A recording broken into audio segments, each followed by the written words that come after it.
ನಮಸ್ಕಾರ ಬಾಮ. ನಮಸ್ಕಾರಂ.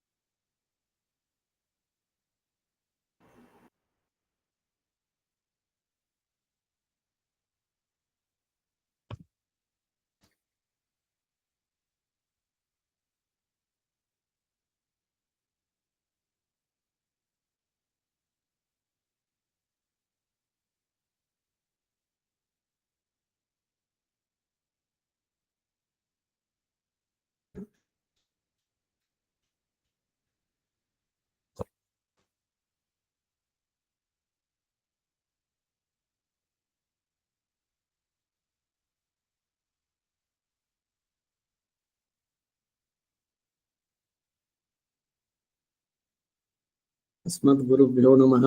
अस्मत् परमगुरुभ्यो नमः. अस्मत् सर्वगुरुभ्यो नमः. श्रीमते रामानुजाय नमः.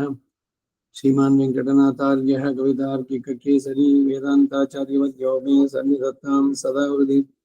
गुरुभ्यः तद्गुरुभ्यश्च नमो वाग्मदीमहे वडीमहे च तत्राद्यो दम्पते जगदां पदे स्वशेषभूतेन मया स्वीः सर्वपरिच्छदैः विधातं प्रीतमात्मानं श्रीमान् भगवते स्वयं शुक्लां वरदरं विष्णुं शशिवर्णं चतुर्भुजं प्रसन्नवदनं ध्यायेत् सर्वविघ्नोपशान्तिः यस्य द्विरदवक्त्राद्याः पारिषद्याः परशतं विघ्नान्ति सततं विश्वक्सेनं तमाश्रये. रामानुजदया पात्रं ज्ञानवैराग्यभूषणं श्रीमद्वेङ्कटनाथार्यवन्दे वेदान्तदेशिकं लक्ष्मीनाथसमारम्भां नाथयामुनमध्यमाम् अस्मदाचार्यपर्यन्तां वन्दे गुरुपरम्पराम्.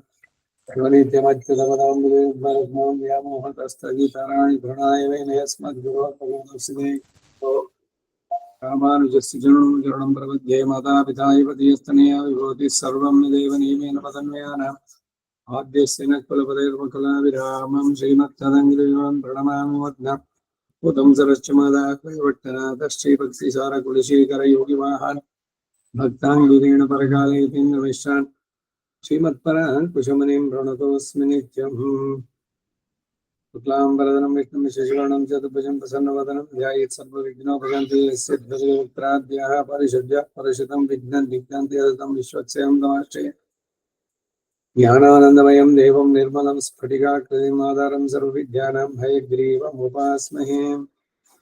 व्यासं वसिष्ठनप्तारं शक्तया पौत्रं कल्मषं पराशरात्मजं वन्दे शुकदातं तपोनिधिं व्यासाय विष्णुरूपाय व्यासरूपाय विष्णवे नमो वै ब्रह्मनिधिये वासिष्ठाय नमो नमः जयति पराशरसूनुः सत्यवती हृदयनन्दनो व्यासः यस्यास्य कमलगलितं वाङ्मयभूतं जगत्पिबती नारायणं नमस्कृत्य नरं चैव नरोत्तमं देवीं सरस्वतीं व्यासं ततो जयमुदीरये कृष्णं गवरभद्राक्षं पुण्यश्रवणकीर्तनं वासुदेवं जगद्योनिं नौमि नारायणं हरिं कृष्णाय यादवेन्द्राय ज्ञानमुद्राय योगिने नाथाय रुक्मिणीशाय नमो वेदान्तवेदिने नमोस्तुते व्यासविशालबुद्धे प्रह्लादविन्दाय दबद्धनेत्राय त्वया भारद्वयेन पुनः यज्ञोमितो ज्ञानमयप्रदीपः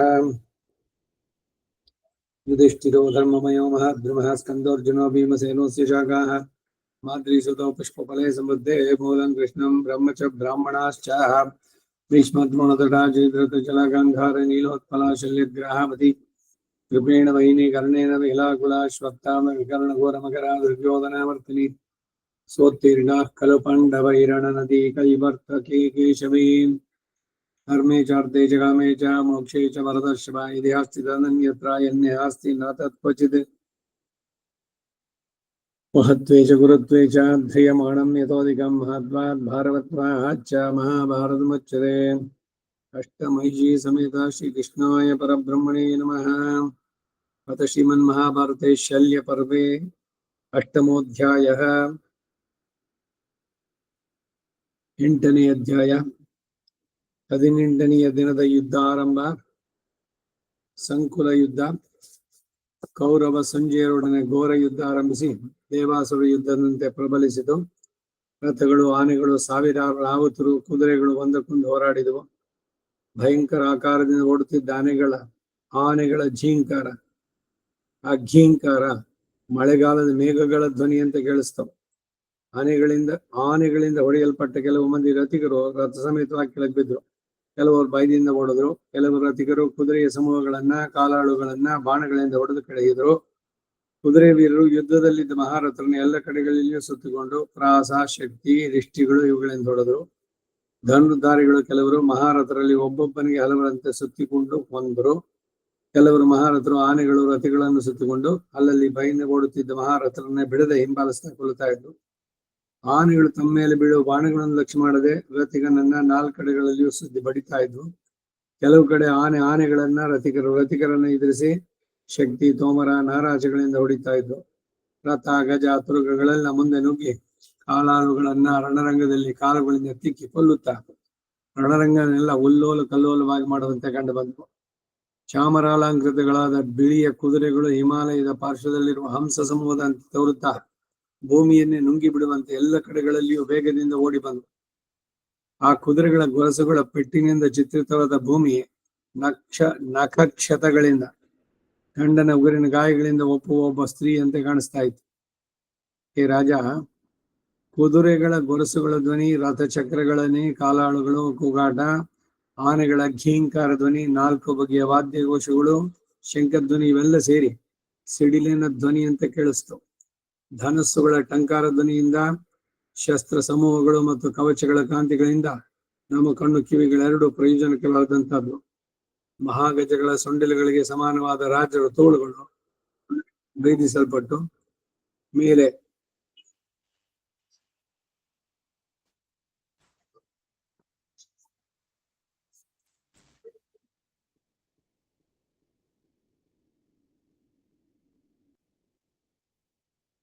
ಆಕಾಶದಲ್ಲಿ ಒದರಾಡುತ್ತಲೂ ಹೊರಡುತ್ತಲೂ ನಾನಾ ಚೇಷ್ಟೆಗಳನ್ನು ಮಾಡ್ತಾ ಇದ್ವು ರುಂಡೆಗಳು ತಾಳಿಯ ಮರಗಳಿಂದ ಬೀಳುವ ಹಣ್ಣುಗಳಂತೆ ಮಹಾಧ್ವನಿಯೊಡನೆ ಕೆಳಗೆ ಬೀಳ್ತಾ ಇದ್ವು ರಕ್ತದಿಂದ ತೊಯ್ದ ಕೆಳಗೆ ಬಿದ್ದ ಆ ತಲೆಗಳಿಂದ ರಣಭೂಮಿ ಶರತ್ಕಾಲದಲ್ಲಿ ಸುವರ್ಣ ವರ್ಣವುಳ್ಳಂತಹ ತಾಮರೆ ಹೂಗಳಿಂದ ಕೊಳುವು ಹೇಗೋ ಹಾಗೆ ಪ್ರಕಾಶಿಸ್ತು ಕಣ್ಣಾಲೆಗಳು ಹೊರಡಿ ಗಾಯಗೊಂಡು ನಿರ್ಜೀವಾಗಿದ್ದ ಆ ಮುಖಗಳು ರಣರಂಗಕ್ಕೆಲ್ಲ ಬಿಳಿದಾವರೆ ಹೂಗಳನ್ನು ಹರಡಿದಂತೆ ಕಾಣಿಸ್ತಾ ಇತ್ತು ಹೇ ರಾಜ ಅಲ್ಲಲ್ಲಿ ಚಂದನಾನುಲೇಪಿತಾಗಿ ಕೇಯೂರಾಂಗದಗಳೊಡನೆ ಮಹಾಧನಸ್ಸುಗಳೊಡನೆ ಕೂಡಿ ತುಂಡಾಗಿ ಬಿದ್ದಿದ್ದ ತೋಳುಗಳು ಮುರಿದು ಬಿದ್ದ ಇಂದ್ರಧ್ವಜಗಳಂತೆ ಕಾಣಿಸಿದ್ವು ಅಲ್ಲಲ್ಲಿ ಆನೆಗಳ ಸೊಂಡಿಲುಗಳಿಗೆ ಸಮಾನವಾದ ತೊಡೆಗಳು ತಲೆಯಿಲ್ಲದ ಮುಂಡಗಳು ತುಂಡಾದ ಛತ್ರಚಾಮರ ರಣಭೂಮಿ ಎಲ್ಲ ಕಡೆಯಲ್ಲೂ ಬಿದ್ದು ಆ ಸ್ಥಳ ಪುಷ್ಪಗಳಿಂದ ತುಂಬಿದ ಕಾಡಿನಂತೆ ಪ್ರಕಾಶಿಸ್ತು ಹೂಗಳಿಂದ ತುಂಬಿದ ಫಲಾಶ ವೃಕ್ಷಗಳಂತೆ ರಕ್ತದಿಗ್ಧ ಗಾತ್ರವಾದ ಅನೇಕ ಯೋಧರು ನಿರ್ಭಯವಾಗಿ ಸಂಚರಿಸ್ತಾ ಇದ್ರು ಬಾಣಗಳಿಂದ ತೋಮರಗಳಿಂದ ಹತವಾಗಿ ಕೆಳಗೆ ಬಿದ್ದ ಆನೆಗಳು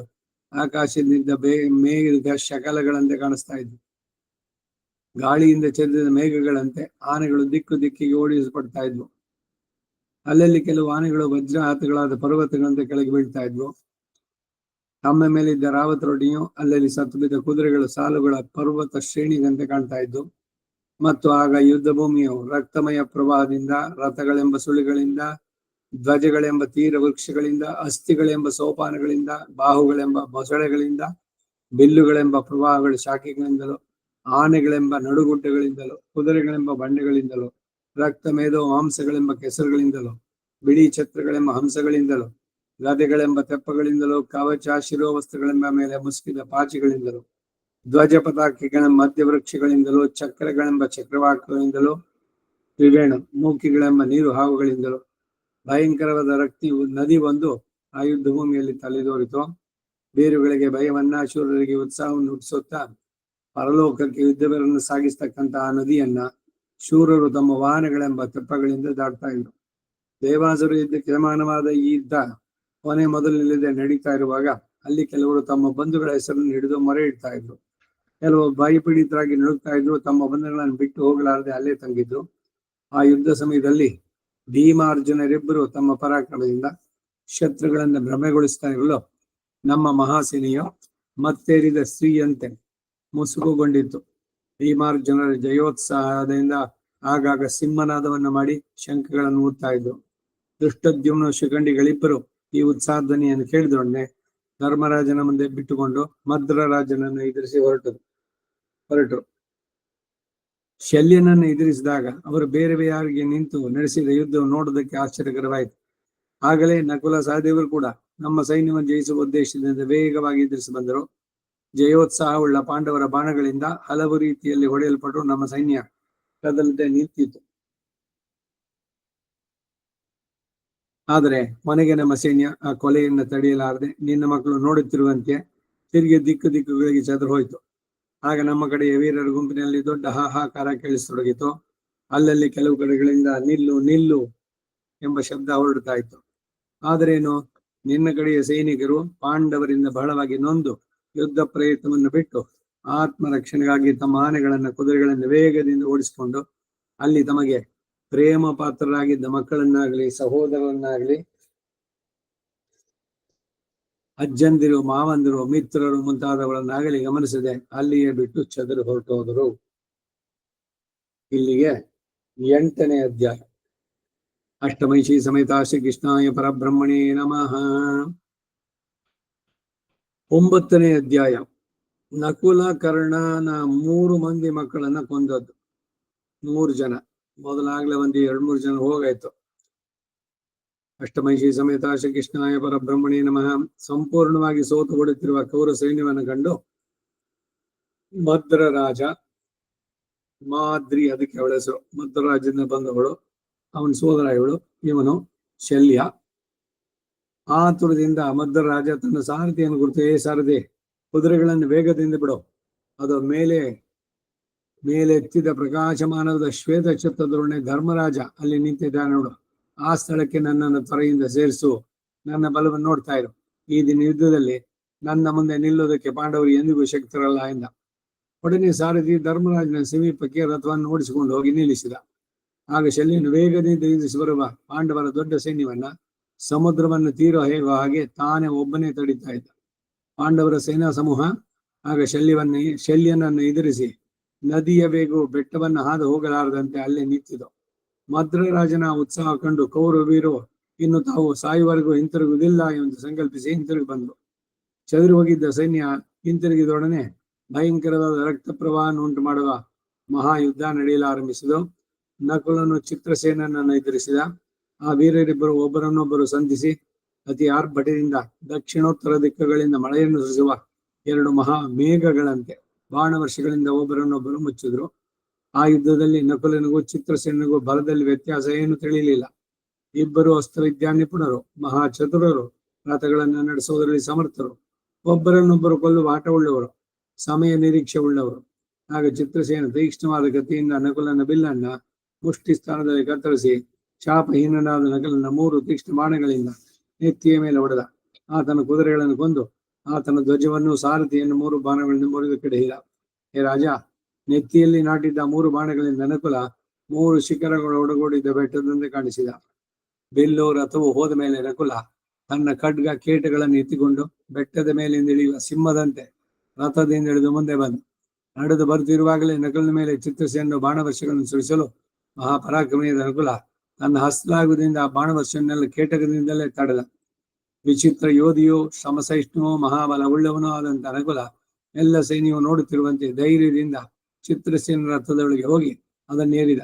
ಅಲ್ಲಿ ನಕುಲನು ಕಿರೀಟ ಕುಂಡಲಗಳಿಂದ ಅಲಂಕೃತವಾಗಿ ಎಸಳಾದ ಮೂಗಿನಿಂದ ವಿಶಾಲ ನೇತ್ರಗಳಿಂದ ಸುಂದರವಾಗಿದ್ದ ಚಿತ್ರಸೇನ ತಲೆಯನ್ನ ತನ್ನ ಕತ್ತಿಯಿಂದ ಕತ್ತರಿಸಿ ಅವನ ದೇಹದಿಂದ ಬೇರ್ಪಡಿಸಿದ. ಸೂರ್ಯ ತೇಜಸ್ಸುಳ್ಳಂತಹ ಚಿತ್ರಸೇನ ತಲೆ ರಥದಿಂದ ಕೆಳಗೆ ಬಿದ್ದದ್ದನ್ನು ನೋಡಿ ಪಾಂಡವ ಪಕ್ಷದ ಮಹಾರಥರಲ್ಲೂ ಬಲೆ ಬಲೆ ಎಂದು ಕೂಗುತ್ತಾ ದೊಡ್ಡ ಸಿಂಹನಾದ ಮಾಡಿದು. ಹೇ ರಾಜ, ಆಗ ತಮ್ಮ ಸಹೋದರನು ಕೊಲ್ಲಲ್ಪಟ್ಟದನ್ನು ಕಂಡು ಮಹಾರಥರಾದಂತಹ ಸುಶರ್ಮ, ಸತ್ಯಸೇನ ಎಂಬ ಕರ್ಣಪುತ್ರರಿಬ್ಬರು ದೊಡ್ಡ ಕಾಡಿನಲ್ಲಿ 2 ಹುಲಿಗಳು ಮದದಾನೆಯನ್ನು ಎದುರಿಸುವಂತೆ ನಕುಲನ್ನು ಕೊಲ್ಲಬೇಕೆಂದು ಬಾಣಗಳನ್ನು ಬಿಡುತ್ತಾ ವೇಗದಿಂದ ಎದುರಿಸಿ ಬಂದರು. ಮಹಾಭುಜಬಲವುಳ್ಳವರು ಮಹಾರಥರಾದ ಅವರಿಬ್ಬರು ಮೇಘಗಳು ನೀರನ್ನು ಸುರಿಸುವಂತೆ ಬಾಣ ಸಮೂಹಗಳನ್ನು ವರ್ಷಿಸ್ತಾ ಇದ್ರು. ಆ ಬಾಣ ವರ್ಷದಲ್ಲಿಯೇ ಮಹಾವೀರನಾದ ನಕುಲ ಆತುರದಿಂದ ಬಂದು ತನ್ನ ರಥದ ಮೇಲೇರಿ ಬಿಲ್ಲನ್ನು ಕೈಗೆತ್ತಿಕೊಂಡು ಕೋಪಗೊಂಡ ಯಮನಂತೆ ಯುದ್ಧಕ್ಕೆ ಎದುರಾಗಿ ನಿಂತ. ಕರ್ಣಪುತ್ರರಾದ ಸಹೋದರಿಬ್ಬರು ದಿವ್ಯ ಬಾಣಗಳಿಂದ ನಕುಲನ ರಥವನ್ನು ತುಂಡು ತುಂಡಾಗಿ ಭೇದಿಸಲು ಪ್ರಯತ್ನಿಸಿದರು. ನಕುಲನ ಅಟ್ಟಹಾಸ ಮಾಡುತ್ತಾ ತೀಕ್ಷ್ಣವಾದ 4 ಬಾಣಗಳಿಂದ ಸತ್ಯಸೇನ 4 ಕುದುರೆಗಳನ್ನು ಕೊಂದ. 1 ಬಾಣದಿಂದ ಸತ್ಯಸೇನ ಬಿಲ್ಲನ್ನು ಕತ್ತರಿಸಿದ.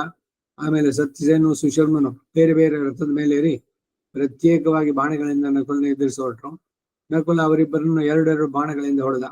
ಆಗ ಕೋಪಗೊಂಡ ಮಹಾರಥನಾದ ಸುಶರ್ಮ ಅಟ್ಟಹಾಸದಿಂದ ನಗುತ್ತಾ 1 ಬಾಣದಿಂದ ನಕುಲನ ದೊಡ್ಡ ಬಿಲ್ಲನ್ನು ಕತ್ತರಿಸಿದ. ಕೂಡಲೇ ನಕುಲ ಬೇರೆ ಬಿಲ್ಲನ್ನು ಕೈಗೆತ್ತಿಕೊಂಡು ಸುಶರ್ಮನನ್ನು 5 ಬಾಣಗಳಿಂದ ಹೊಡೆದು ಆತನ ಧ್ವಜವನ್ನು 1 ಬಾಣದಿಂದ ಭೇದಿಸಿದ.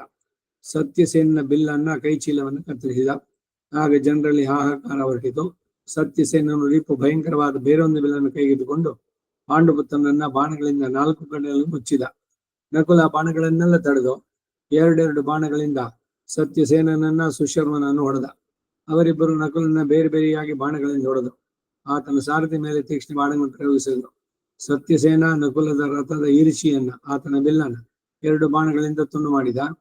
ರಥಾಸೀನನಾಗಿದ್ದಾಗೆಯೇ ನಕುಲನು ಒಂದು ಶಕ್ತಿ ಆಯುಧವನ್ನು ಎತ್ತಿ ಸತ್ಯಸೇನನ ಮೇಲೆ ಬೀಸಿದ. ಸುವರ್ಣಮಯವಾದ ಹಿಡಿಗಳಿಂದ ಎಣ್ಣೆ ಹಾಕಿ ತಿಳಿದ ಹರಿತವಾದ ಮತ್ತು ಪ್ರಕಾಶಮಾನ ಅಲಗುಗಳಿಂದ ಕೂಡಿದ ಅಡಿಗಡಿಗೆ ನಾಲಿಗೆಯನ್ನು ನೀಡುತ್ತಿರುವ ಮಹಾವಿಷ ಸರ್ಪಕ್ಕೆ ಸಮಾನವಾದಂತಹ ಶಕ್ತಿ ಆತನ ಎದೆಯನ್ನ 100 ಭಾಗವಾಗಿ ಭೇದಿಸಿತು. ಸತ್ಯಸೇನನು ಗತಪ್ರಾಣನಾಗಿ ರಥದಿಂದ ನೆಲಕ್ಕೆ ಬಿದ್ದ. ಸಹೋದರನ ವಧೆಯನ್ನು ನೋಡಿ ಕೋಪಗೊಂಡು ಸುಶರ್ಮ ಕಾಲಾಳುಗಾಗಿ ನಿಂತಿರುವ ನಕುಲನ ಮೇಲೆ ವೇಗದಿಂದ ಬಾಣ ಪ್ರಯೋಗ ಮಾಡಿದ. 4 ಬಾಣಗಳಿಂದ ನಕುಲನ 4 ರಥವನ್ನ ಕುದುರೆಯನ್ನ 5 ಬಾಣಗಳಿಂದ ಆತನ ಧ್ವಜವನ್ನು ಭೇದಿಸಿ 3 ಬಾಣಗಳಿಂದ ಸಾರಥಿಯನ್ನು ಕೊಂದು ಸಿಂಹನಾದ ಮಾಡಿದ. ಆಗ ಮಹಾರಥನಾದ ನಕುಲ ರಥಹೀನನಾಗಿರುವಾಗಲೇ ಅದನ್ನು ಕಂಡು ದ್ರೌಪದಿ ಪುತ್ರನಾದ ಸುತ ಸೋಮ ಅವನ ರಕ್ಷಣೆಗಾಗಿ ಓಡಿ ಬಂದ. ಒಡನೆ ನಕುಲ ಬೆಟ್ಟವನ್ನೇರಿದ ಸಿಂಹದಂತೆ ಸುತ ಸೋಮನ ರಥದ ಮೇಲೇರಿ ಬೇರೊಂದು ಬಿಲ್ಲನ್ನೆತ್ತಿ ಸುಶರ್ಮನನ್ನ ಎದುರಿಸಿದ. ಆ ಮಹಾರಥರಿಬ್ಬರು ಒಬ್ಬರನ್ನೊಬ್ಬರು ಬಾಣವರ್ಷಗಳಿಂದ ಕೊಲ್ಲಲು ಪ್ರಯತ್ನ ಇದ್ರು. ಆಗ ಸುಶರ್ಮ ಮಹಾಕೋಪದಿಂದ ನಕುಲನನ್ನ 3 ಬಾಣಗಳಿಂದ ಸುತ ಸೋಮನನ್ನ 20 ಬಾಣಗಳಿಂದ ಅವರ ಕೈಗಳಿಗೂ ಎದೆಗೂ ಗುರಿ ಇಟ್ಟು ಹೊಡೆದ.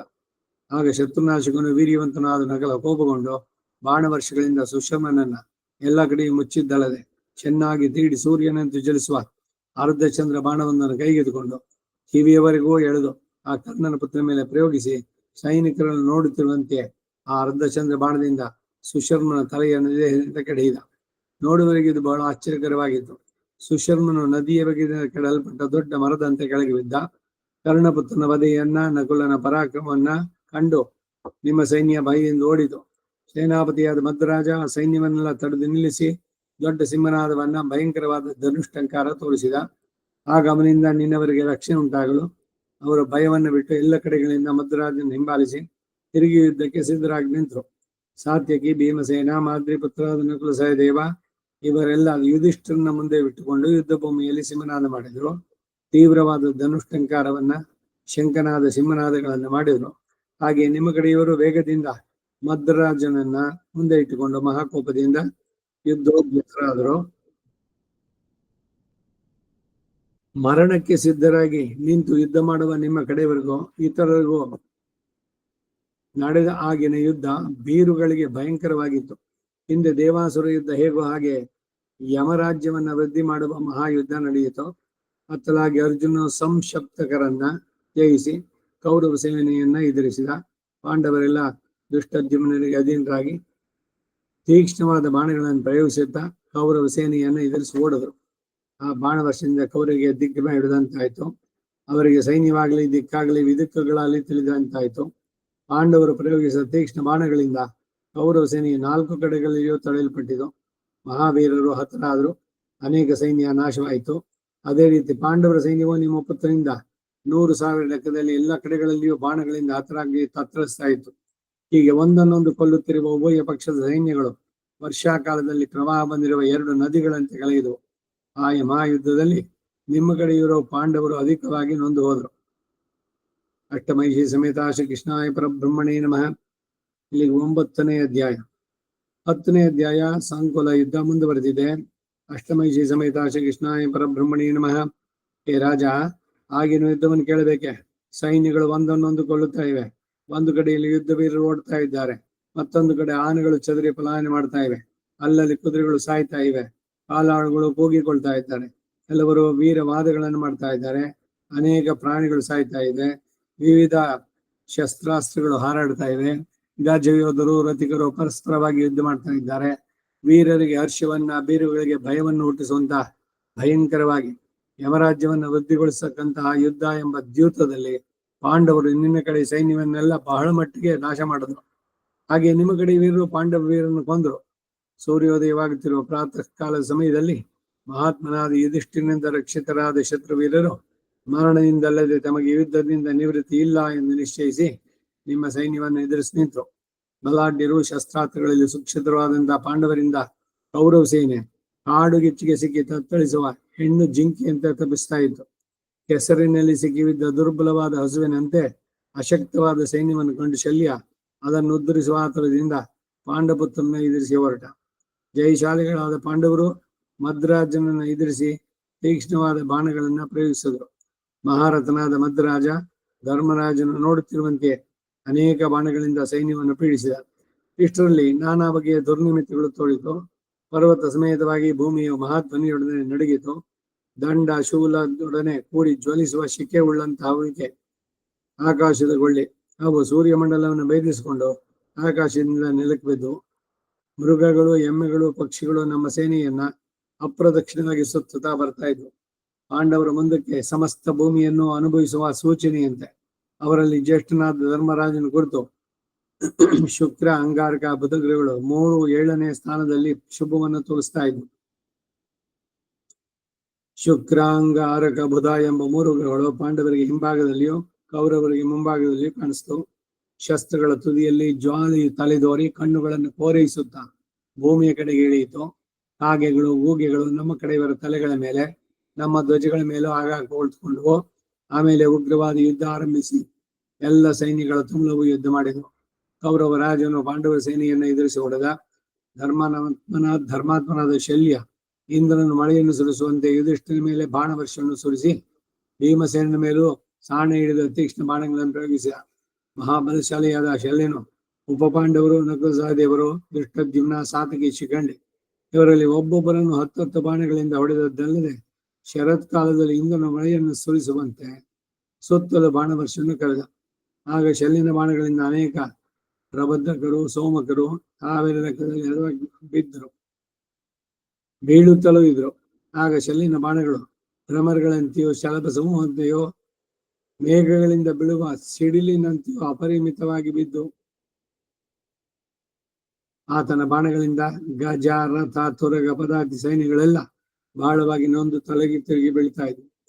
ಆಗ ಶಲ್ಯನು ಆವೇಶ ಹಿಡಿದಂತೆ ಕೋಪಗೊಂಡು ಕಾಲಮಹಿಮೆಯಿಂದ ಸೃಷ್ಟಿಸಲ್ಪಟ್ಟ ಯಮನಂತೆ ಕಾಣುತ್ತಾ ಶತ್ರುಗಳನ್ನ ಬಾಣವರ್ಷಗಳಿಂದ ಮಚ್ಚಿ ಮೇಘದಂತೆ ಗರ್ಜಿಸ್ತಿದ್ದ. ಅವನ ಕೊಲೆಯನ್ನು ತಡೆಯಲಾರದೆ ಪಾಂಡವ ಸೈನ್ಯ ಧರ್ಮರಾಜನ ಬಳಿಗೆ ಓಡಿತು. ಹಸ್ತಲಾಗುಳ್ಳ ಶಲ್ಯನು 100 ಬಾಣಗಳಿಂದ ಸೈನ್ಯವನ್ನು ಹೊಡೆದು ದೊಡ್ಡ ಬಾಣವರ್ಷ ಯುಧಿಷ್ಠಿರ ಮೇಲೆ ಸುರಿಸಿದ. ಉತ್ತಮ ಅಶ್ವಗಳನ್ನ ಬರುತ್ತಿರುವ ಶಲ್ಯನನ್ನು ನೋಡಿ ಯುಧಿಷ್ಠಿರ ದೊಡ್ಡ ಆನೆಯೊಂದನ್ನು ಅಂಕುಶದಿಂದ ತಡೆಯುವಂತೆ ತನ್ನ ತೀಕ್ಷ್ಣ ಬಾಣಗಳಿಂದ ತಡೆದ. ಆಗ ಶಲ್ಯನು ಯುಧಿಷ್ಠಿರನ ಮೇಲೆ ಸರ್ಪ ಸಮಾನವಾದ ಬಾಣವೊಂದನ್ನು ಬಿಡಲು ಅದನ್ನ ಯುಧಿಷ್ಠಿರ ಅವನ ಮೈಯನ್ನು ಗಾಯಪಡಿಸಿಕೊಂಡು ಹೋಗಿ ಭೂಮಿಯ ಪ್ರವೇಶಿಸಿತು. ಆಗ ಭೀಮನು 7 ಬಾಣಗಳನ್ನ, ಸಹದೇವನು 5 ಬಾಣಗಳನ್ನ, ದ್ರೌಪದಿ ಪುತ್ರರು ಅನೇಕ ಬಾಣಗಳನ್ನ, ಮೇಘಗಳು ಬೆಟ್ಟದ ಮೇಲೆ ಮಳೆ ಸುರಿಸುವಂತೆ ಶಲ್ಯನ ಮೇಲೆ ಸುರಿಸಿದ್ರು. ಹೀಗೆ ಎಲ್ಲ ಕಡೆಯಲ್ಲೂ ತಡೆಯಲ್ಪಡುತ್ತಿರುವ ಶಲ್ಯನನ್ನು ಕಂಡು ಕೃತವರ್ಮ ಕೃಪಾ ಅಧಿಕ ಕೋಪದಿಂದ ಪಾಂಡವರನ್ನ ಎದುರಿಸಿ ಹೊರಟು.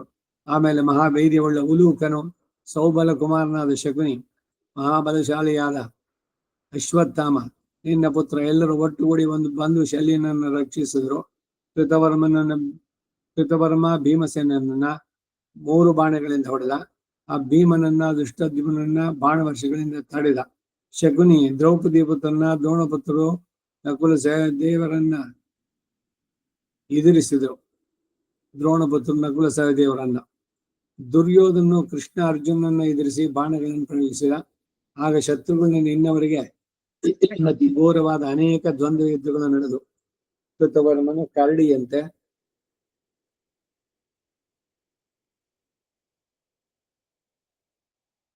ಕೇಸರ ಉಳ್ಳಂತಹ ಭೀಮನ ಕುದುರೆಗಳನ್ನು ಕೊಂದ. ಆಗ ಭೀಮನು ರಥದ ಮಧ್ಯದಿಂದ ಕೆಳಗೆ ಧುಮುಕಿ ಕಾಲದಂಡವನ್ನು ಕೈಯಲ್ಲಿ ಹಿಡಿದು ಯುದ್ಧ ಮಾಡುವ ಯಮನಂತೆ ಗದಾಯುದ್ಧವನ್ನು ಕೈಯಲ್ಲಿ ಹಿಡಿದು ನಿಂತ. ಮದ್ರಾಜನು ಸಹದೇವನ ಕುದುರೆಗಳನ್ನು ಆತನಿಗೆ ಎದುರಾಗಿಯೇ ಕೊಂದ. ಕೃಪಾಚಾರ್ಯನು ದುಷ್ಟದ್ಯುಮ್ನನ್ನು ಎದುರಿಸಿ ಯುದ್ಧ ಮಾಡಿದ. ಅಶ್ವತ್ಥಾಮ ವೀರರಾದ ದ್ರೌಪದಿ ಪುತ್ರರಲ್ಲಿ ಒಬ್ಬೊಬ್ಬರನ್ನು 10 ಬಾಣಗಳಿಂದ ಹೊಡೆದು ತಿರುಗಿ ಭೀಮಸೇನನ್ನ ಕುದುರೆಗಳನ್ನು ಕೊಂದ. ಕುದುರೆಗಳು ಹತವಾದೊಡನೆ ಭೀಮ ತಿರುಗಿ ರಥದಿಂದ ಕೆಳಗಿಳಿದು ಯವನು ತನ್ನ ದಂಡವನ್ನು ಹೇರುವ ಹಾಗೆ ಗದೆಯನ್ನು ಕೈಯಲ್ಲಿ ಹಿಡಿದು ಕೃತವರ್ಮನ ಕುದುರೆಗಳನ್ನ ರಥಗಳನ್ನ ನೆಗ್ಗಿದ. ಒಡನೆ ಕೃತವರ್ಮ ಆ ರಥದಿಂದ ಧುಮುಕಿ ಹಿಂದಕ್ಕೆ ಸರಿದ. ಶಲ್ಯನು ಕೋಪಾವೇಶದಿಂದ ಸೋಮಕರನ್ನ ಪಾಂಡವರನ್ನ ಬಹಳವಾಗಿ ಬಾಣಗಳಿಂದ ನೋಯಿಸಿ ತಿರುಗಿ ಯುಧಿಷ್ಠಿರನ ಮೇಲೆ ತೀಕ್ಷ್ಣ ಬಾಣಗಳನ್ನು ಪ್ರಯೋಗಿಸಿದ.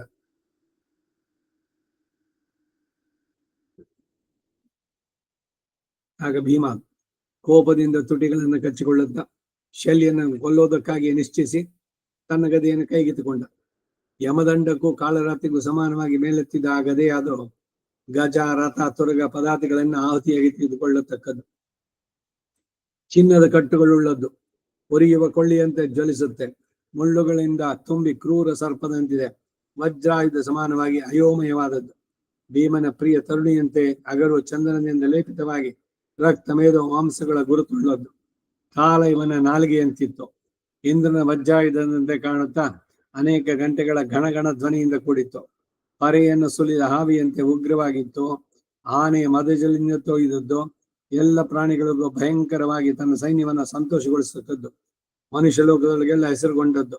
ಬೆಟ್ಟದ ಶಿಖರಗಳನ್ನು ಭೇದಿಸತಕ್ಕದ್ದು. ಮತ್ತು ಯಾವುದರಿಂದ ಭೀಮ ಕೈಲಾಸ ಶಿಖರದಲ್ಲಿ ಮಹೇಶ್ವರನಿಗೆ ಪ್ರಿಯಮಿತ್ರನಾದ ಕುಬೇರನನ್ನೇ ಯುದ್ಧಕ್ಕೆ ಧೈರ್ಯದಿಂದ ಯುದ್ಧಕ್ಕೆ ಕರೆದನೋ, ದ್ರೌಪದಿಗೆ ಪ್ರಿಯವನ್ನು ಉಂಟು ಮಾಡಲು ಮಂದಾರ ಪುಷ್ಪವನ್ನ ತರುವುದಕ್ಕಾಗಿ, ಸೌಗಂಧಿಕ ಪುಷ್ಪ ಅದು ತರುವುದಕ್ಕಾಗಿ ಕುಬೇರನ ವಾಸಸ್ಥಳವಾದಂತಹ ಅಲಕಾಪುರಿಯಲ್ಲಿ ಮಾಯಾವಿಯು ಕೊಬ್ಬಿದವರು ಆದ ಅನೇಕ ಯಕ್ಷರನ್ನು ಯಾವುದರಿಂದ ಕೊಂದನೋ, ವಜ್ರಗತಿವೋ ನಾನಾ ವರ್ಣಗಳಿಂದ ಚಿತ್ರಿತವೋ ವಜ್ರಾಯುಧದಂತೆ ವೇಗವುಳ್ಳದ್ದು ಅಂತ ಗದೆಯನ್ನು ಎತ್ತಿಕೊಂಡು ಭೀಮನು ಶಲ್ಯನನ್ನು ಎದುರಿಸಿ ಯುದ್ಧಕ್ಕೆ ಹೊರಟ. ಮೊದಲು ಆ ಗದೆಯಿಂದ ಶಲ್ಯನ 4 ಕುದುರೆಗಳನ್ನು ಬಡಿದು ಕೆಡಹಿದ. ಆಗ ಶಲ್ಯನು ಗರ್ಜಿಸುತ್ತಾ ಭೀಮನ ಎದೆಗೆ ಒಂದು ತೋಮರವನ್ನು ಬೀಸಲು ಅದು ಅವನ ಕವಚವನ್ನು ಬೆಳೆಸಿ ಎದೆಗೆ ನಾಟಿತು. ಆಗಲೂ ಭೀಮನು ಸ್ವಲ್ಪ ಎದೆಗುಂದರೆ ಆ ತೋಮರವನ್ನೇ ಕಿತ್ತು ಮದ್ರಾಜನ ಸಾರಥಿಯ ಎದೆಗೆ ಗುರಿ ಇಟ್ಟು ಬೀಸಿದ.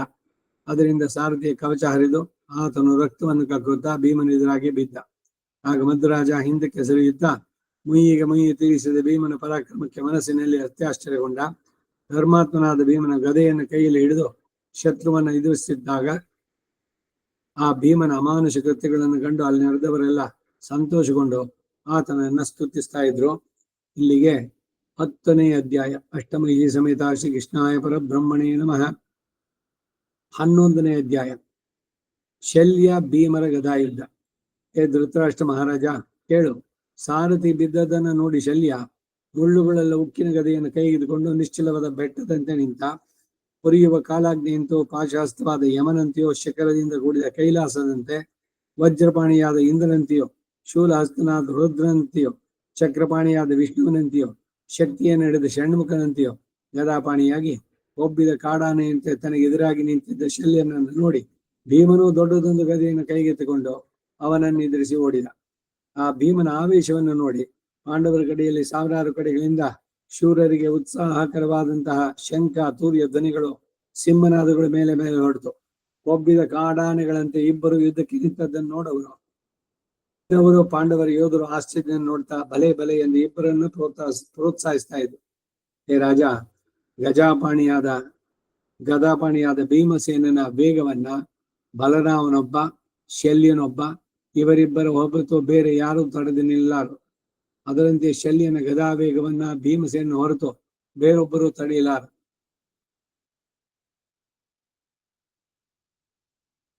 ಏಕಚಕ್ರ ನಗರದಲ್ಲಿ ಭೀಮ ಬಕಾಸುರನ್ನು ಕೊಂದಿದ್ದು, ಅಲ್ಲಿಂದ ಮುಂದಕ್ಕೆ ಕೀಚಕನ ವಧೆ ಆದಾಗ ದುರ್ಯೋಧನ ಇದನ್ನೆಲ್ಲ ಗೆಸ್ ಮಾಡ್ತಾನೆ. ನನಗೆ ಸಮಾರಾದವರು ಯಾರ್ಯಾರಿದ್ದಾರೆ ಅಂತ. ಬಲರಾಮ, ದುರ್ಯೋಧನ, ಶಲ್ಯ, ಭೀಮ, ಕೀಚಕ, ಹೀಗೆ ಎಲ್ಲ. ಅದರಲ್ಲಿ ಯಾರ್ಯಾರು ಎಲ್ಲೆಲ್ಲಿದ್ರು ಅಂತ ಎಲ್ಲದನ್ನ ಮಾಡಿ ಭೀಮನೊಬ್ಬನೇ ಮೋಸ್ಟ್ಲಿ ಹಾಗಾದ್ರೆ ಭೀಮನೇ ಕೀಚಕನ ಕೊಂದಿರ್ಬೇಕು ಅಂತ ಗೆಸ್ ಮಾಡಿ ಅಲ್ಲಿಂದ ಬರ್ತಾರೆ. ಹಾಗೆ ಇಲ್ಲಿ ಶಲ್ಯನ ಗದಾವೇಗ, ಅವರಿಬ್ಬರು ಗದಾಪಾಣಿಗಳಾಗಿ ನಿಂತು ಗೋಳಿಗಳಂತೆ ಗರ್ಜಿಸುತ್ತಾ ಮಂಡಲಗತಿಯಿಂದ ಸುಳಿದು ಬರುತ್ತಾ ವಿಚಿತ್ರ ರೀತಿಗಳಿಂದ ಗದೆಗಳನ್ನು ತಿರುಗಿಸುತ್ತಾ ಹೋರಾಡುತ್ತಿದ್ದರು. ಅವರಿಬ್ಬರಲ್ಲಿ ಒಬ್ಬೊಬ್ಬರಿಗೂ ಬಲದಲ್ಲಿ ವಿಶೇಷವನ್ನು ತಿಳಿಯದಂತೆ ಸಮಾನವಾದ ಯುದ್ಧ ನಡೀತು. ಅಗ್ನಿ ಜ್ವಾಲೆಗಳಂತಹ ಚಿನ್ನ ಕಟ್ಟುಗಳಿಂದ ಕೂಡಿದ ಶಲ್ಯನ ಗದೆ ನೋಡುವವರಿಗೆ ಭಯಂಕರವನ್ನು ಹುಟ್ಟಿಸ್ತಾ ಇತ್ತು. ಹಾಗೆಯೇ ಮಂಡಲಗತಿಯಿಂದ ಸುತ್ತುತ್ತಿರುವ ಮಹಾಬಲಾಢ್ಯನಾದ ಭೀಮನ ಗದೆಯೂ ಕೂಡ ಮಿಂಚಿನಂತೆ ಹೊಳಿತಾ ಇತ್ತು. ಇಷ್ಟರಲ್ಲಿ ಭೀಮನ ಗದೆಯಿಂದ ತಾಡಿತವಾದ ಶಲ್ಯನ ಗದೆಯಿಂದ ಬೆಂಕಿಯ ಕಿಡಿಗಳು ಹೊರಟು ಆಕಾಶದಲ್ಲಿ ಆ ಗದೆಯು ಅಗ್ನಿಯಿಂದ ದಹಿಸಲ್ಪಡುವಂತೆ ತೋರ್ತಾ ಇತ್ತು. ಅದರಂತೆ ಮತ್ತೊಮ್ಮೆ ಶಲ್ಯನ ಗದೆಯಿಂದ ತಾಡಿತವಾದ ಭೀಮನ ಗದೆಯಲ್ಲಿ ಕೆಂಡದ ಮಳೆ ಸುರಿದು ಬೆಂಕಿ ಕಿಡಿಗಳು ಹೊರಗೆ ಸುರಿತಾ ಇದ್ವು. ಮಹಾಗಜಗಳು ತಮ್ಮ ದಂತಗಳಿಂದಲೂ ಮಹಾವೃಷಗಳು ತಮ್ಮ ಕೊಂಬುಗಳಿಂದ ತಿವಿದಾಡುವಂತೆ ಗದೆಗಳಿಂದ ಒಬ್ಬರನ್ನೊಬ್ಬರು ತಿವಿದಾಡ್ತಾ ಇದ್ರು. ಅದರಿಂದ ಆದ ಗಾಯಗಳಿಂದ ಇಬ್ಬರ ಮೈಯಲ್ಲೂ ರಕ್ತ ಸುರಿತಾ ಇತ್ತು. ಇಬ್ಬರು ಪುಷ್ಪಿತಗಳಾದ ಮರಗಳಂತೆ ಕಾಣಿಸ್ತಾ ಇದ್ರು. ಭೀಮನು ಮದ್ರಾಜನ ಗದೆಯಿಂದ ಎಡಬಲ ಪಾರ್ಶ್ವಗಳಲ್ಲಿ ನಾನಾ ವಿಧವಾಗಿ ಹೊಡೆಯಲ್ಪಡ್ತಾ ಇದ್ರು. ಕದಲದೆ ಬೆಟ್ಟದಂತೆ ನಿಶ್ಚಲವಾಗಿದ್ದ. ಅದರಂತೆ ಶಲ್ಯನು ಬಾರಿ ಬಾರಿಗೂ ಭೀಮನ ಗದಾ ಪ್ರಹಾರಕ್ಕೆ ಸಿಕ್ಕಿದ್ರು ಕದಲದಿದ್ದ. ಇವರ ಗದಾ ಪ್ರಹಾರದಿಂದ ಉಂಟಾದ ಧ್ವನಿ ಎರಡು ವಜ್ರಾಯುಧಗಳ ತಾಂಡವ ನದಿಯಿಂದ ಉಂಟಾದ ಧ್ವನಿಯಂತೆ ದಿಕ್ಕುಗಳನ್ನೆಲ್ಲ ವ್ಯಾಪಿಸಿತು. ಹೀಗೆ ಸ್ವಲ್ಪ ಹೊತ್ತು ಯುದ್ಧ ಮಾಡಿದ್ಮೇಲೆ ಅವರಿಬ್ಬರು ಸ್ವಲ್ಪ ಹಿಂದಕ್ಕೆ ಸರಿದು ಗದೆಯನ್ನು ಮೇಲಕ್ಕೆತ್ತಿ ವಿಚಿತ್ರ ಮಂಡಲ ಗತಿಗಳಿಂದ ಸಂಚರಿಸ್ತಾ ಇದ್ರು. ಆಮೇಲೆ ಇವರಿಗೆ 8 ಹೆಜ್ಜೆಗಳು ದೂರಕ್ಕೆ ಇಬ್ಬರು ಮುಂದೆ ನಡೆದು ಬಂದು ಯುದ್ಧವನ್ನು ಆರಂಭಿಸಿದ್ರು. ಅತಿಮಾನುಷ ಪರಾಕ್ರಮವುಳ್ಳಂತ ಅವರಿಬ್ಬರು ಲೋಹಮಯವಾದ ಗದಾದಂಡಗಳನ್ನು ಎತ್ತಿ ಮಂಡಲ ಗತಿಗಳಿಂದ ಸುತ್ತಿ ಒಬ್ಬರನ್ನೊಬ್ಬರು ಹೊಡೆಯುತ್ತಾ ತಮ್ಮ ಗತಿ ಚಮತ್ಕಾರಗಳನ್ನು ತೋರಿಸ್ತಾ ಇದ್ರು. ಹೀಗೆ ಒಬ್ಬರನ್ನೊಬ್ಬರು ಪ್ರವೇಶಿಸುತ್ತಾ ಇರುವಾಗ ನಡುವೆ ಇಬ್ಬರಿಗೂ ಏಕಕಾಲದಲ್ಲಿ ಪ್ರಬಲವಾದ ಪೆಟ್ಟು ಬಿದ್ದು ಇಬ್ಬರು ಇಂದ್ರ ಬಲಿಗಳಂತೆ ಏಕಕಾಲದಲ್ಲಿ ಕೆಳಗೆ ಬಿದ್ರು. ಅದನ್ನು ನೋಡಿ ಉಭಯ ಸೈನಿಕಗಳು ಹಾಹಾಕಾರಗಳು ಹೊರಟವು. ಇಬ್ಬರಿಗೂ ಮರ್ಮಸ್ಥಾನಗಳಲ್ಲಿ ಪೆಟ್ಟು ಬಿದ್ದದ್ರಿಂದ ಮೈ ಮೇಲೆ ಪ್ರಜ್ಞೆ ತಪ್ಪಿದು. ಇದನ್ನು ನೋಡಿ ಕೃಪಾಚಾರ್ಯ ನೆಟ್ಟನೆ ಮುಂದೆ ಬಂದು ಶಲ್ಯನನ್ನು ತನ್ನ ರಥದಲ್ಲಿ ಏರಿಸಿಕೊಂಡು ಯುದ್ಧ ಭೂಮಿಯಿಂದ ಹಿಂದಕ್ಕೆ ಸಾಗಿಸಿಬಿಟ್ಟ.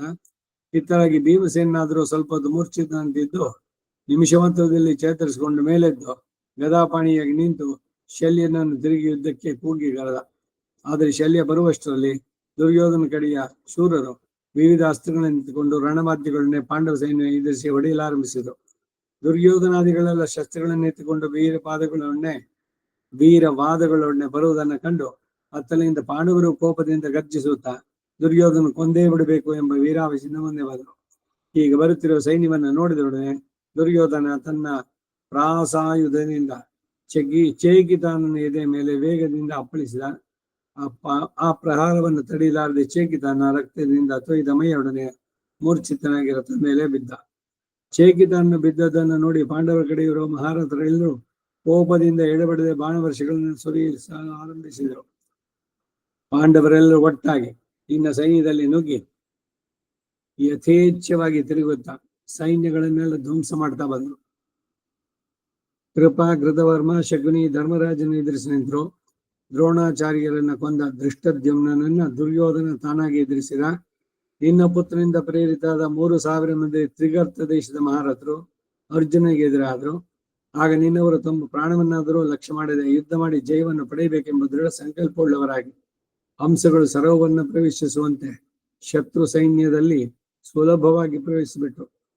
ಈ ಉಭಯ ಪಕ್ಷದವರೆಗೂ ಭಯಂಕರ ಯುದ್ಧವು ಆರಂಭವಾಯಿತು. ಒಬ್ಬರನ್ನೊಬ್ಬರು ಕೊಲ್ಲಲೇಬೇಕೆಂಬ ಹಠದಿಂದ ಆರಂಭಿಸಿದ ಯುದ್ಧ ಇಬ್ಬರಿಗೂ ಮೇಲೆ ಮೇಲೆ ವೀರಾವೇಶವನ್ನು ಹೆಚ್ಚಿಸ್ತಾ ಇತ್ತು. ಅನೇಕ ಪ್ರಾಣನಾಶಕವಾದ ಯುದ್ಧದಲ್ಲಿ ಬಿರುಗಾಳಿ ಎದ್ರೆ ಹೇಗೋ ಹಾಗೆ ಪ್ರಬಲವಾದ ಧೂಳು ಮೇಲಕ್ಕೆತ್ತಿತು. ರಾಜರ ಹೆಸರನ್ನು ಹಿಡಿದು ಕರೆಯುವುದರಿಂದ ಸ್ತುತಿ ಪಾಠಗಳಿಂದಲೂ ಇವರನ್ನು ಇಂಥವರು ಎಂದು ತಿಳಿಯಬಹುದಾಗಿತ್ತೆ ಹೊರತು ಆ ಧೂಳಿನಲ್ಲಿ ಯಾವುದೊಂದು ಕಣ್ಣು ಕಾಣಿಸ್ತಾ ಇರಲಿಲ್ಲ. ಇಬ್ಬರು ನಿರ್ಭಯವಾಗಿ ಯುದ್ಧ ಮಾಡ್ತಾ ಇದ್ರು. ಇಷ್ಟರಲ್ಲಿ ರಕ್ತಸ್ರಾವದಿಂದ ಧೂಳು ಸ್ವಲ್ಪ ಮಟ್ಟಿಗೆ ಶಾಂತವಾಗಿ ದಿಕ್ಕುಗಳೆಲ್ಲ ಸ್ವಚ್ಛವಾದವು. ಆ ಯುದ್ಧದಲ್ಲಿ ನಮ್ಮವರಲ್ಲಾಗ್ಲಿ ಶತ್ರುಪಕ್ಷದಲ್ಲಿ ಅವರಾಗ್ಲಿ ಯಾವನೊಬ್ಬನೂ ಯುದ್ಧದಿಂದ ವಿಮುಖನಾಗಿರಲಿಲ್ಲ. ಯುದ್ಧದಲ್ಲಿ ಜಯವನ್ನಾಗ್ಲಿ ಸ್ವರ್ಗವನ್ನಾಗ್ಲಿ ಕೋರುತ್ತಾ ಅದರಿಂದಲೇ ತಮಗೆ ಬ್ರಹ್ಮಲೋಕ ಪ್ರಾಪ್ತಿ ಎಂಬ ದೃಢ ಸಂಕಲ್ಪದಿಂದ ಒಬ್ಬೊಬ್ಬರು ತಮ್ಮ ಪರಾಕ್ರಮವನ್ನು ತೋರಿಸ್ತಾ ಇದ್ರು. ಪ್ರತಿಯೊಬ್ಬ ಯೋಧನು ತನ್ನ ಯಜಮಾನನು ಉಪ್ಪು ತಿಂದ ಋಣವನ್ನ ತೀರಿಸಬೇಕೆಂಬ ದೃಢ ಬುದ್ಧಿಯುಳ್ಳವನು ಸ್ವಾಮಿ ಕಾರ್ಯ ತತ್ಪರನಾಗಿ ಸ್ವರ್ಗದಲ್ಲಿ ದೃಷ್ಟಿ ಇಟ್ಟು ಯುದ್ಧ ಮಾಡ್ತಾ ಇದ್ರು. ಆ ಮಹಾರಥರೆಲ್ಲ ವೀರವಾದಗಳನ್ನೇ ನಾನಾ ಬಗೆಯ ಶಸ್ತ್ರಗಳನ್ನ ಒಬ್ಬರನ್ನೊಬ್ಬರು ಹೊಡಿತಾ ಇದ್ರು.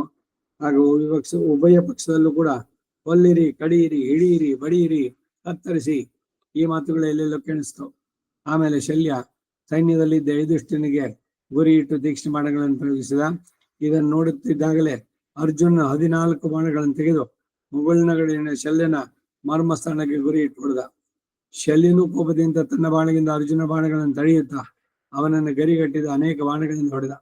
ಆಮೇಲೆ ಶಲ್ಯನು ಧರ್ಮರಾಜನ ಮೇಲೆ ದೃಷ್ಟಿ ಇಟ್ಟು ರುಜುವಾದ ಬಾಣದಿಂದ ಪಾಂಡ್ಯ ಸೈನ್ಯವೆಲ್ಲವೂ ನೋಡುತ್ತಿರುವಾಗಲೇ ಅವನನ್ನು ಹೊಡೆದ. ಇದಿಷ್ಟನ್ನು ತೀಕ್ಷ್ಣ ಬಾಣಗಳಿಂದ ಶಲ್ಯನನ್ನು ಪ್ರಾರಿಸಿದ. ಅಲ್ಲದೆ ಚಂದ್ರಸೇನನನ್ನ 70 ಬಾಣಗಳಿಂದ, ಸಾರಥಿಯನ್ನು 9 ಬಾಣಗಳಿಂದ, ಧ್ರುಮಸೇನ ಎಂಬುವನನ್ನ 64 ಬಾಣಗಳಿಂದ ಹೊಡೆದ. ರಕ್ಷಕರಾನಂದ ಚಂದ್ರಸೇನ, ಧ್ರುಮಸೇನ ಇಬ್ಬರು ಹತವಾಗಿ ಬಿದ್ದದನ್ನು ನೋಡಿ ಶಲ್ಯ ಕೋಪದಿಂದ ಬಾಣಗಳನ್ನು ಬಿಟ್ಟು ಪಾಂಡವರ ಕಡೆಯಲ್ಲಿದ್ದ 25 ಮಂದಿ ಛೇದಿವೀರನ್ನು ಕೊಂದು ಬಿಟ್ಟಲ್ಲದೆ 25 ಬಾಣಗಳಿಂದ ಸಾತ್ವಿಕೆಯನ್ನ, 5 ಬಾಣಗಳಿಂದ ಭೀಮಸೇನನ್ನ, 100 ಬಾಣಗಳಿಂದ ನಕುಲ ಸಹದೇವರನ್ನು ಎಡೆಬಿಡದೆ ಹೊಡೆದು ನೋಯಿಸಿದ. ಹೀಗೆ ನಿರಂಕುಶನಾಗಿ ಯುದ್ಧದಲ್ಲಿ ಸಂಚರಿಸುತ್ತಿರುವ ಶಲ್ಯನನ್ನು ನೋಡಿ ಕೋಪಗೊಂಡ ಧರ್ಮರಾಜ ಸರ್ಪದಂತಿರುವ ತೀಕ್ಷ್ಣ ಬಾಣಗಳಿಂದ ಶಲ್ಯನ ಕಣ್ಣೆದುರಾಗಿ ಅವನ ಧ್ವಜವನ್ನು ಕಡಿದು ಕಡೆಯಿದ. ಪರ್ವತ ಶಿಖರ ಮುರಿದು ಬಿದ್ದಂತೆ ಆ ಮಹಾಧ್ವಜ ಕೆಳಗೆ ಬಿದ್ದದನ್ನು ನಾವೆಲ್ಲ ನೋಡಿದ್ವು.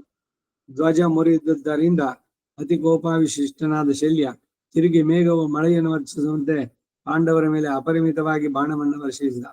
ಧರ್ಮರಾಜನಿಗೆ ಸಹಾಯಕರಾಗಿ ಬಂದಿದ್ದ ಸಾತ್ವಿಕಿ, ಭೀಮ, ನಕುಲ ಸಹಿತವರ 4 5 ಬಾಣಗಳಿಂದ ಹೊಡೆದು ಧರ್ಮರಾಜನ ಮೇಲೆಯೂ ಅನೇಕ ಬಾಣವನ್ನು ಬಿಟ್ಟ. ಶಲ್ಯನ ಬಾಣಗಳು ಧರ್ಮರಾಜನ ಎದೆ ಮೇಲೆ ಬಲೆಯನ್ನು ಎಳೆದಂತೆ ಆವರಿಸಿಕೊಂಡವು. ಮೇಘಗಳು ಆಕಾಶವನ್ನು ಮರೆಸುವಂತೆ ಅವನನ್ನು ಮರೆಸಿದ್ವು. ಶಲ್ಯನ ಬಾಣಗಳಿಂದ ದಿಕ್ಕುಗಳೆಲ್ಲವೂ ನಡುಗಿ ಹೋದವು. ಇಂದ್ರನಿಂದ ಪೀಡಿತವಾದ ಜಂಬಾಸಂನಂತೆ ಶಲ್ಯನ ಬಾಣದಿಂದ ನೊಂದ ಧರ್ಮರಾಜನ ಪರಾಕ್ರಮ ಏನು ಮುಂದೆ ಸಾಗದೆ ಹೋಯಿತು. ಧರ್ಮರಾಜನ ವೀರ್ಯೋತ್ಸಾಹ ಕೂಡ ತಗ್ಗಿತು. ಇಲ್ಲಿಗೆ 11ನೇ ಅಧ್ಯಾಯ. ಅಷ್ಟಮೈಷಿ ಸಮೇತ ಶ್ರೀಕೃಷ್ಣಾಯ ಪರಬ್ರಹ್ಮಣೇ ನಮಃ. ಶಲ್ಯ ಪರಾಕ್ರಮ ವರ್ಣನೆ 12ನೇ ಅಧ್ಯಾಯ. ಅಷ್ಟಮೈಷಿ ಸಮೇತ ಶ್ರೀಕೃಷ್ಣಾಯ ಪರಬ್ರಹ್ಮಣೇ ನಮಃ. ಹೇ ಧೃತರಾಷ್ಟ್ರ ಮಹಾರಾಜ, ಕೇಳು. ಶಲ್ಯನಿಂದ ಧರ್ಮರಾಜನಿಗೆ ಭಂಗ ಉಂಟಾಗಿ ಅವನು ನೊಂದು ಹೋದದನ್ನ ನೋಡಿ ಸಾತ್ವಿಕಿ, ಭೀಮಸೇನ, ನಕುಲ, ಸಹದೇವ ತಮ್ಮ ತಮ್ಮ ರಥಗಳನ್ನ ಮುಂದೆ ಬಿಟ್ಕೊಂಡು ಬಂದು ಶಲ್ಯನನ್ನು ಸುತ್ತಿ ಮತ್ತೆ ಹೊಡೆಯಲಾರಂಭಿಸಿದ್ರು. ಹೀಗೆ ಅನೇಕ ಮಹಾರಥರ ನಡುವೆ ಸಿಕ್ಕಿ ಬಾಣದಿಂದ ಪೀಡಿತನಾದ ಶಲ್ಯನನ್ನು ನೋಡಿ ಜನಗಳಲ್ಲಿ ಭಲೆ ಭಲೆ ಎಂಬ ಶಬ್ದ ಹೊರಟು. ಸಿದ್ಧರು, ಮಹರ್ಷಿಗಳು ಆಕಾಶದಲ್ಲಿ ಆ ಯುದ್ಧವನ್ನು ನೋಡ್ತಾ ಸಂತೋಷದಿಂದ ಈ ಯುದ್ಧ ಆಶ್ಚರ್ಯಕರವಾದದ್ದು ಎಂದು ಆಡ್ಕೊಳ್ತಾ ಇದ್ರು. ಇಷ್ಟರಲ್ಲಿಯೇ ಭೀಮಸೇನ ಪರಾಕ್ರಮದಲ್ಲಿ ತನಗೆ ಸಾಟಿಯಾದ ಶಲ್ಯನನ್ನ ಮೊದಲು 1 ಬಾಣದಿಂದ ಹೊಡೆದು ತಿರುಗಿ ಅವನ ಮೇಲೆ 7 ಬಾಣಗಳನ್ನು ಬಿಟ್ಟ. ಆಗಲೇ ಸಾತ್ವಿಕೆಯು 100 ಬಾಣಗಳನ್ನ ಶಲ್ಯನ ಮೇಲೆ ಬಿಟ್ಟು ಸಿಂಹನಾದವನು ಮಾಡಿದ. ನಕುಲ, ಸಹದೇವರಿಬ್ಬರು 5 ಬಾಣಗಳನ್ನ ಪ್ರಯೋಗಿಸಿದರು. ಸಹದೇವನು ತಿರುಗಿ 7 ಬಾಣಗಳನ್ನ ಅವನ ಮೇಲೆ ಬಿಟ್ಟ. ಆದ್ರೇನು ಇಷ್ಟು ಮಂದಿ ಮಹಾರಥರು ತನ್ನನ್ನು ಏಕಕಾಲದಲ್ಲಿ ಹೊಡಿತಾ ಇದ್ದು ಕೂಡ ಶಲ್ಯನು ಮಾತ್ರ ಎದೆಗುಂದದೆ ವೇಗವುಳ್ಳಂತಹ ಭಯಂಕರವಾದ ತನ್ನ ಬಿಲ್ಲನ್ನು ಎಳೆದು 25 ಬಾಣಗಳಿಂದ ಸಾತ್ವಿಕೆಯನ್ನ, 70 ಬಾಣಗಳಿಂದ ಭೀಮಸೇನನನ್ನ, 7 ಬಾಣಗಳಿಂದ ನಕುಲನನ್ನು ಹೊಡೆದ. ಆಮೇಲೆ ಸಹದೇವನ ಕೈಯಲ್ಲಿದ್ದ ಬಿಲ್ಲನ್ನು ಒಂದು ಬಲ್ಲಾಯುಧದಿಂದ ಕತ್ತರಿಸಿ 21 ಬಾಣಗಳಿಂದ ಆ ಬಾಣಗಳನ್ನು ಅವನ ಮೇಲೆ ಪ್ರಯೋಗಿಸಿದ. ಇಷ್ಟರಲ್ಲಿ ಒಡನೆಯ ಸಹದೇವ ಬೇರೊಂದು ಬಿಲ್ಲಿಗೆ ನಾಣೆ ಇರಿಸಿ ತನ್ನ ಮಾವನ ಶಲ್ಯನನ್ನು ಉರಿಯುವ ಬೆಂಕಿಗೂ ವಿಷ ಸರ್ಪಗಳಿಗೂ ಸಮಾನವಾದ 5 ಬಾಣಗಳಿಂದ ಹೊಡೆದ ಮತ್ತು ಶಲ್ಯನ ಸಾರಥಿಯನ್ನ 1 ಬಾಣದಿಂದ ಪ್ರಹರಿಸಿದ.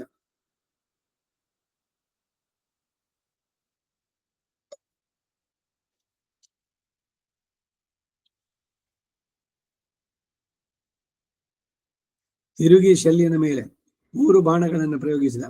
ಇದೇ ಕಾಲದಲ್ಲಿ ಭೀಮ 70 ಬಾಣಗಳಿಂದ, ಸಾತ್ಯಕಿಯು 9 ಬಾಣಗಳಿಂದ, ಧರ್ಮರಾಜನು 60 ಬಾಣಗಳಿಂದ ಶಲ್ಯನನ್ನು ಹೊಡೆದರು.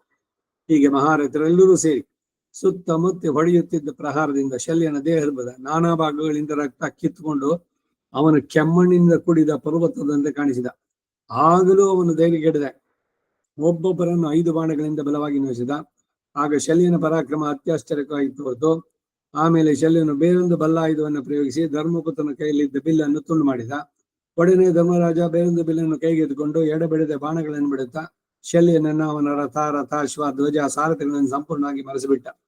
ಹೀಗೆ ಬಾಣಗಳಿಂದ ಮುಚ್ಚಲ್ಪಟ್ಟಾಗಲೂ ಶಲ್ಯನು ಅವನ್ನೆಲ್ಲ ತಪ್ಪಿಸಿಕೊಂಡು ಅತಿ ತೀವ್ರವಾದ 10 ಬಾಣಗಳಿಂದ ಧರ್ಮರಾಜನ ಬಹಳವಾಗಿ ನೋಯಿಸಿದ. ಧರ್ಮಪುತ್ರನ ಬಾಣದಿಂದ ನೋಡಿದ್ದನ್ನ ನೋಡಿ ಸಾತ್ಯಕಿ ಶಲ್ಯನ ಮೇಲೆ 5 ಬಾಣಗಳನ್ನ ಪ್ರಯೋಗಿಸಿದ. ಸಾತ್ಯಕಿ ಆಗ ಶಲ್ಯನು ಸಾತ್ಯಕಿಯ ಕಡೆಗೆ ತಿರುಗಿ ಒಂದು ಕ್ಷುರಪ್ರಾಯದಿಂದ ಅವನ ಕೈಯಲ್ಲಿದ್ದ ದೊಡ್ಡ ಧನಸ್ಸನ್ನು ಕತ್ತರಿಸಿ ಭೀಮಸೇನ ಮೊದಲಾದವರನ್ನ 3 ಬಾಣಗಳಿಂದ ಹೊಡೆದ. ಇದನ್ನು ನೋಡಿ ಸಾತ್ಯಕಿ ಮತ್ತಷ್ಟು ಕೋಪಗೊಂಡು ಚಿನ್ನದ ಹಿಡಿಯುಳ್ಳ ಒಂದು ತೋಮರ ಆಯುಧವನ್ನ ಶಲ್ಯನ ಮೇಲೆ ಪ್ರಯೋಗಿಸಿದ. ಇದೇ ಸಮಯದಲ್ಲಿ ಭೀಮಸೇನ ಸರ್ಪದಂತಿರುವ ಒಂದು ನಾರಾಚವನ್ನ, ನಕುಲನು ಒಂದು ಶಕ್ತ್ಯಾಯುಧವನ್ನ, ಸಹದೇವ ಗದೆಯನ್ನ, ಧರ್ಮರಾಜನು ಶತಗ್ನಿಯನ್ನ ಏಕಕಾಲದಲ್ಲಿ ಶಲ್ಯನ ಮೇಲೆ ಪ್ರಯೋಗಿಸಿದರು. ಈ 5 ಮಂದಿಯು ಆ ಶಲ್ಯನ ಕೊಲ್ಲುವ ಉದ್ದೇಶದಿಂದ ಏಕಕಾಲದಲ್ಲಿ ಇಷ್ಟು ಆಯುಧಗಳನ್ನ ಪ್ರಯೋಗಿಸಿದ್ರು. ಶಲ್ಯನು ಅವನ್ನೆಲ್ಲ ತನ್ನ ಬಾಣಗಳಿಂದ ಅರ್ಧ ದಾರಿಯಲ್ಲೇ ತಡೆದು ಕೆಡಹಿದ. ಸಾತ್ಯಕಿಗೆ ತೋಮರವನ್ನ ಬಲಗಳಿಂದ ಭೇದಿಸಿದ. ಭೀಮನ ಬಾಣವನ್ನ ಒಂದೇ ಬಾಣದಿಂದ 2 ತುಂಡಾಗಿ ಮಾಡಿದ. ನಕುಲನು ಪ್ರಯೋಗಿಸಿದ ಭಯಂಕರವಾದ ಶಕ್ತಿಯನ್ನ ಹಲವು ಬಾಣಗಳಿಂದ ನಿವಾರಿಸಿದ. ಧರ್ಮರಾಜನು ಬಿಟ್ಟ ಶತಜ್ಞೆಯನ್ನ 2 ಬಾಣಗಳಿಂದ ತುಂಡು ಮಾಡಿದ.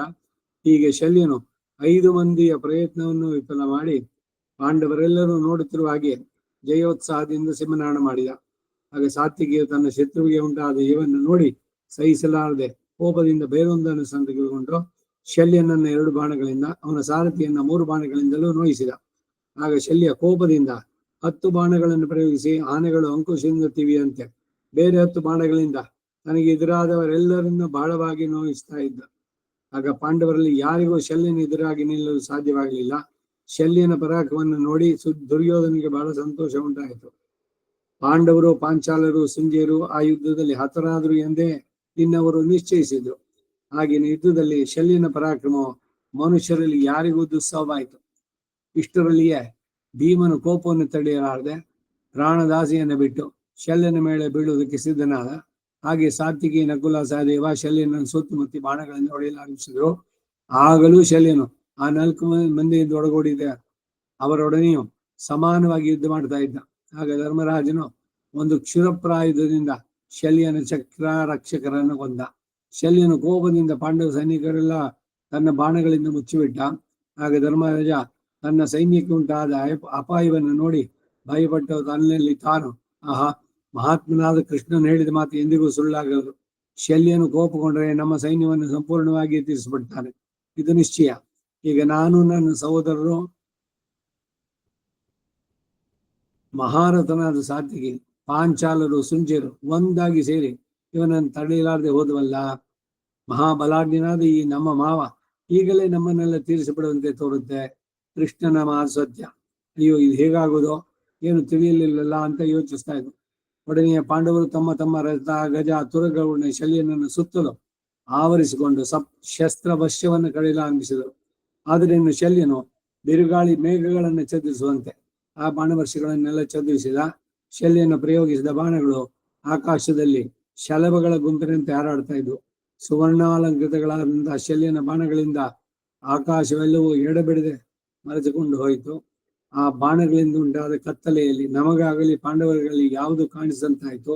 ಸಮುದ್ರದಂತೆ ಅಪಾರವಾದ ಪಾಂಡವ ಸೈನ್ಯ ಶಲ್ಯನ ಬಾಣವರ್ಷಗಳಿಂದ ಕದಲಿ ಹೋದದನ್ನು ನೋಡಿ ಆಕಾಶದಲ್ಲಿ ದೇವದಾನ ಗಂಧರ್ವರೆಲ್ಲರೂ ಆಶ್ಚರ್ಯಪಟ್ಟರು.